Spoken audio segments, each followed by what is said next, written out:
Yo, yo. Yeah, what's good, y'all? We up in this thing. So today I'm gonna talk to y'all about how to travel the world with basically little to almost like no money. In some ways, I think you can travel the world with no money, but today I'm gonna talk more about like limited funds. I did have some little notes. So kind of the thought came to me a few days ago. But basically, I'm gonna walk you through like my process of like if I'm trying to go somewhere or if I wanted to go somewhere or how you can go somewhere with almost little to no money. So first things first is you want to know where you're going, or have a plan of where you're going. So like for me, some places like I want to go out to Afghanistan. I want to go out to Chad in Africa. If it's some places like in Oregon, I want to go to. I just wanted to know where I'm going. I want to get excited. I just don't go places to go places. I kind of go places because I've seen somewhere, or like I think no one has been there, or it just be super dope. So first have somewhat of a reason and a motive why you're going somewhere, or you're going to travel these places, or you want to travel this place. And then second, kind of like see what the nearby spots. So then like if you know, for instance, when I went out to Oregon, we went to go see this like abandoned bridge. We knew like okay, what hotels or what motels was in this area. We know what was the closest area in what was the closest area near that bridge.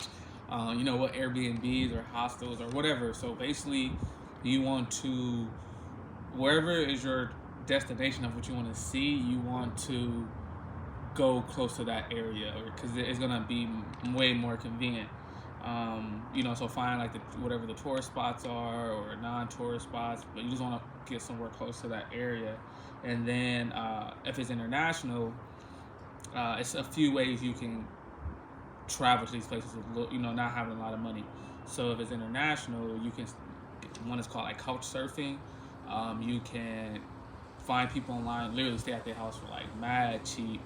And yeah, you never know. You always meet some. I've never done it before, but I've known people who've done it. Super amazing reviews. Hostels. I'm a big fan of like modern hip hostels. Those are pretty dope. Airbnbs, you can always find like super low Airbnbs, and there's ways you can even like message the host and ask for a lower price. A lot of times these hosts haven't even sold their house or rented their house in the last few weeks or months and that. So just even like negotiate so you can kind of get a little bit lower price. Even look at if you go international, look at like 3-star hotels, 2-star hotels. I remember those times. Don't do like no 1 or 0-star hotels, but I remember those times that when I was staying out in Bali or we was doing a lot of travel, and if we was staying in the area just for one day, maybe max two. We were staying at hotels that was like $15 USD, $20. You spending $40, maybe 50 max on a 3-star hotel for 2 days. So look at that. For if you're in the States, even when I'm doing my little trips, instead of staying at a super luxury hotel, or if I know I'm just going somewhere to stay there for the night, I might stay at like in a homestay or a lodge that's in the area that's just kind of in the middle of nowhere, but it's still like a local feel, a local taste, a local scenery, which is dope. Got on that. So then it goes into like people who like really don't really have money to travel. I would say like always been fortunate. Like I think first things first, there's so many ways nowadays to make money. One is, as you know, working a job. Two, helping other people with your skills or services. Being a middleman for something. Bringing people together for to make transactions.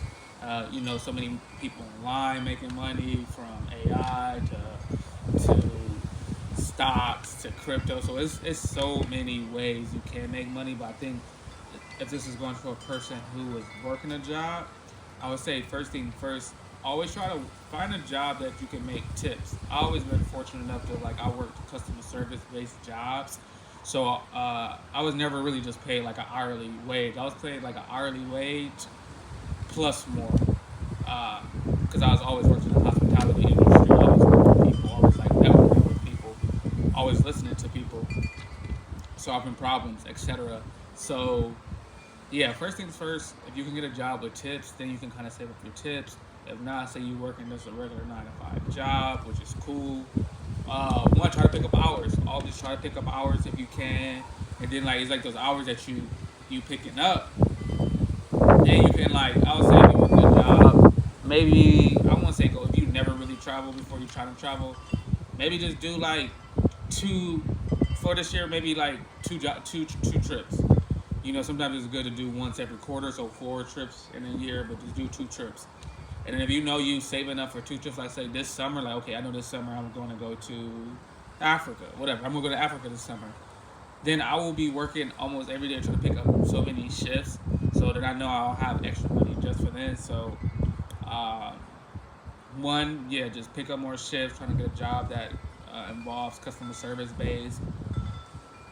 Two, if you just you got like a little bit online, little presence, and you trying to do. Let's say you have a little online presence, you're making a little bit of money online, or you're not making that much or whatever, but you're just making enough.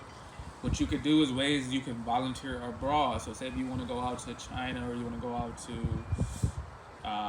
Mexico or whatever, it's places that you can volunteer abroad, and basically your living is covered, and is all you do is working all you do is paying for like your food or whatever. And usually, if you local, you can get super affordable food. Sometimes, whatever places accommodate you, they might supply you food. You know, work abroad, volunteer abroad. It's things that you can be an English teacher, teach, and then basically now your living is covered. So that was like pretty much it. So just really know I'm gonna go over it again. Just if you want to travel for little to no money, just know where you want to go, know what you want to do, know what you want to see. Then research those areas, see is there any local hostels, Airbnbs, hotels, motels. I remember I stayed in a pretty decent motel. It was actually Motel 6. It was pretty decent. Um, Homestay, lodges. You can couch surf. So to see whatever area that you want to see what's close to that area, and then from there, um, yeah, you work a job, save up, save money, continue to invest in yourself, invest in your craft that can allow you to bring more money so you make a residual working online. Um, and then even if you in these places, say if you in Michigan, you're trying to go down to Florida, and the prices, the plane tickets is high. Shit, catch a bus, catch the Greyhound. If you and your friend catch a Greyhound, it'll be a dope little experience. Catch the Greyhound. Then when you get to Florida, you can rent a car or whatever. So it's so many ways. We just got to think of ways to just cut costs. So yeah, with that being said, so appreciate y'all for tuning in. Appreciate y'all for tapping in. I'm gonna continue to tap in more and try to bring resources, ideas to y'all to help y'all travel more, help y'all get out y'all comfort zone. Super excited, can't wait to see y'all on the next trip. And with that, it's Black Billy Goat the Traveler, and I'm signing off, and I'll catch y'all later.